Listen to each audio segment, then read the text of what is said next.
Techno কিন্তু খুবই শীঘ্রই লঞ্চ করতে যাচ্ছে তাদের টেকনো ক্যামন 14 প্রো স্মার্টফোনটি। তবে এই স্মার্টফোনটি নাকি হতে পারে আপনার যেন এক রঙিন ক্যানভাস, যেখানে আপনার জীবনের প্রতিটা মুহূর্ত জীবন্ত হয়ে উঠবে। ক্যামেরা থেকে শুরু করে পারফরমেন্স সবকিছুতেই রয়েছে এক দারুণ চমক। হয়তো এসব শোনার পর আপনিই বলবেন, আমি বিশ্বাস করি না, আমি বিশ্বাস করি না।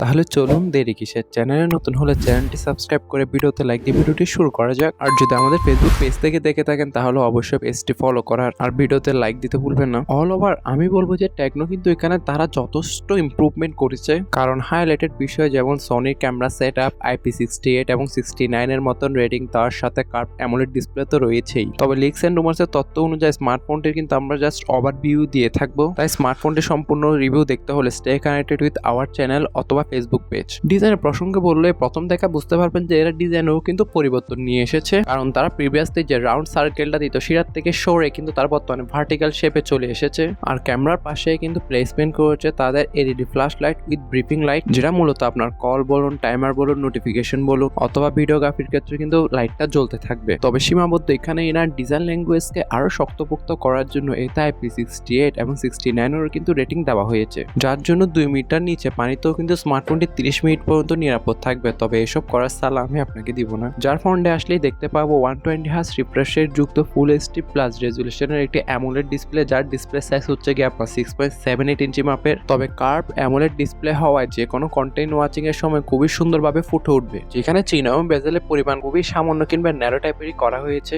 ইন ডিসপ্লে ফিঙ্গারপ্রিন্ট সেন্সরকেও দিতে ভুলেনি, তার সাথে আরো কর্নিং গোয়েটা গ্লাসের প্রোটেকশন তো থাকছেই। এবারে কিছু প্রসঙ্গ প্রসেসরকেও নিয়ে বলা যায়, কারণ একটি স্মার্টফোনের প্রসেসরই বলে দেয় স্মার্টফোনটা আসলে কতটা পাওয়ারফুল হতে পারবে। যেখানে তারা দিয়েছে মিডিয়াটেক হেলিও G100, তবে এটা নিয়ে এত খুশি হওয়ার কোনো বিষয় না। এখানে ওপ্পো বলুন কিংবা টেকনো ক্যামন, এরা কিন্তু পাবলিককে সে আগের প্রায় 3-4 বছর পুরনো চিপসেট গুলোকে নতুন বলে ধরিয়ে দেয়। এটিকে অনেকটাই G99 এর হালকা ওভারক্লক ভার্সনও ধরতে পারে, যেটি আপনি পাশাপাশি রেখে যদি কম্পেয়ার করেন তাহলে সেক্ষেত্রে তেমন আহামরি কিন্তু পার্থক্য আপনার চোখে পড়বে না। আর এই দুইটা চিপসেটই আপনার 6nm বেস অক্টা কোর একটি প্রসেসর, যার অন্তত স্কোরের রেজাল্টটাও যদি দেখতে চান তাহলে সেক্ষেত্রে 19 আর 20 এর পার্থক্য থাকবে হেলিও G99 এর সাথে। তবে পারফরমেন্স সেকশনটা নিয়ে আলোচনা করবো এটা ইন ডিটেলস ভিডিওতে, তাই ভিডিওটি মিস দিতে না চাইলে stay connected with our channel. যার বেস ভেরিয়েন্টটি শুরু হতে যাচ্ছে আপনার 8GB RAM, 256GB internal storage আর ভার্চুয়াল র্যামের মাধ্যমে সর্বোচ্চ 24GB পর্যন্ত র্যাম এক্সপেন্ডেবল করা যাবে। Out of the box Android 15 এর সাথে আসা স্মার্টফোনে ব্যাকএন্ডে রান করবে আমরা iOS 15। তবে সফটওয়্যার এবং OS আপডেটের ব্যাপারটা কিন্তু কোম্পানি অফিসিয়াল ভাবে ক্লিয়ার করেনি এখনো।